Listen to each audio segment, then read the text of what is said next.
Welcome again, dear students and scholars. In this video, we begin ASC 274 Personal Financial Statements. This topic is small, but it is very practical because it answers a simple question. When an individual, a couple, or a family presents formal financial statements under US GAAP, what exactly should those statements show? By the end, you should be able to explain the scope, identify the required statement, understand the net worth formula, and avoid the common exam traps that make this topic more dangerous than it first appears. Personal financial statements matter because they are used when someone's personal financial condition must be communicated clearly to another party. A lender may need them before approving credit. A tax advisor may use them for planning. An estate planner may use them to structure transfers. A public official may need them for disclosure. So the purpose is not just record keeping. The purpose is to give users a current, organized, and reliable picture of personal assets, liabilities, and net worth. The scope is personal, not business entity reporting. ASC 274 may apply to one individual, a husband and wife presenting jointly, or a family or related individuals presenting combined information. That does not mean the standard prepares the financial statements of a corporation owned by that person. The business interest may appear as one asset inside the personal statement, but the reporting subject is still the person or related group. The big measurement idea is current value. In ordinary business accounting, we often begin with historical costs, depreciation, and carrying amounts. But a personal financial statement is usually prepared because someone wants to understand financial condition today. A home bought long ago, an investment portfolio, jewelry, or a closely held business interest may have a current economic value that is very different from original cost. That is why ASC 274 focuses on estimated current values for assets. Now, separate what is required from what is optional. The required statement is the statement of financial condition. That is the core statement under ASC 274. A statement of changes in net worth can be useful, and comparative statements can also be useful, but they are optional. For exams, this distinction matters. Do not turn optional supporting information into a mandatory requirement. Think of the statement of financial condition as a personal net worth snapshot at one date. It starts with assets, then deducts liabilities, then considers the estimated income tax effect, and finally arrives at net worth. The important difference from a normal business balance sheet is that we do not end with stockholders' equity.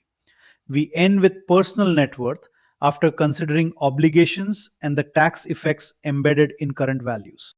The net worth formula is the memory anchor for this video. Start with total assets measured at estimated current values. Deduct total liabilities. Then deduct estimated income taxes related to differences between current values or amounts and their tax basis. Only after that do we arrive at net worth. Many students stop at assets minus liabilities, but under ASC 274, that answer may overstate personal wealth. Personal does not mean informal. These are formal US GAAP financial statements, so the accrual basis is used. That means the statement should reflect assets and obligations when they exist, not only when cash moves. A simple cash list may help a household budget, but it is not the same as an ASC 274 personal financial statement.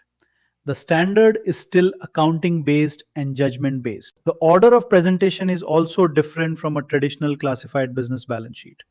A SC 274 does not use current and non current categories in the normal business balance sheet style. Assets are arranged by liquidity, so the most liquid resources come first. Liabilities are arranged by maturity, so obligations due sooner appear before obligations due later. This ordering helps users understand how quickly resources can be accessed and when obligations must be met. In Ava Reed's simplified example, total assets are $1,200,000, liabilities are $320,000, and the estimated income tax effect is $80,000. If we only subtract liabilities from assets, the result is $880,000. But that is not the final ASC 274 answer. After deducting the tax effect, Net worth becomes $800,000. The lesson from Ava's example is that each layer has a job. Assets show resources at current value, liabilities show claims against those resources. The estimated tax effect captures the tax consequence that would arise from built in gains or similar differences.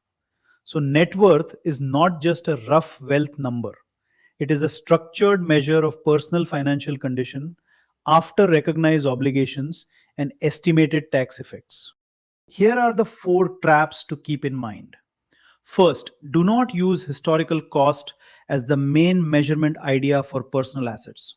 Second, do not use cash basis. Third, do not force a current and non current classification. Fourth, do not forget the estimated income tax effect.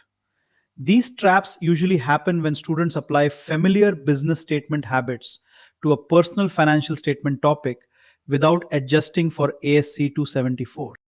For the first short answer question, build your response around three scoring points. First, ASC 274 covers individuals or related individuals, such as a married couple or family group. Second, it deals with personal financial statements that present personal financial condition. Third, the required statement is the statement of financial condition. That is enough for a strong, concise answer, and you do not need to list every optional statement unless the question asks for them. For the second short answer question, focus on basis and ordering. Say that personal financial statements are prepared on the accrual basis, not the cash basis. Then add that they do not use the current and non current classification format.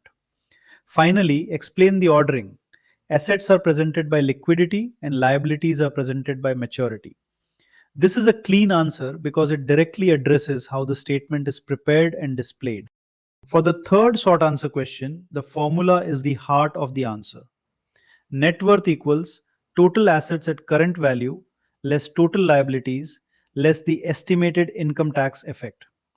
In Ava Reed's example, assets of $1,200,000 minus liabilities of $320,000 gives $880,000. But the $80,000 estimated tax effect brings net worth down to $800,000. That final deduction is the point examiners want you to remember. Before we close, log the structure into memory: who, why, what, basis, order, and result. Who means individual, couple, or family. Why means credit, tax, retirement, estate, or disclosure needs. What means the statement of financial condition. Basis means accrual and current value thinking. Order means liquidity and maturity. Result means net worth after liabilities and estimated income taxes. In the next video, we go deeper into measurement methods, specialist use, business interests, and the ASC 274 versus ASC 820 trap. Please like, share this video with your colleagues, subscribe to Commerce Regiment, and support the channel so we can keep building high quality US GAAP education for students and professionals.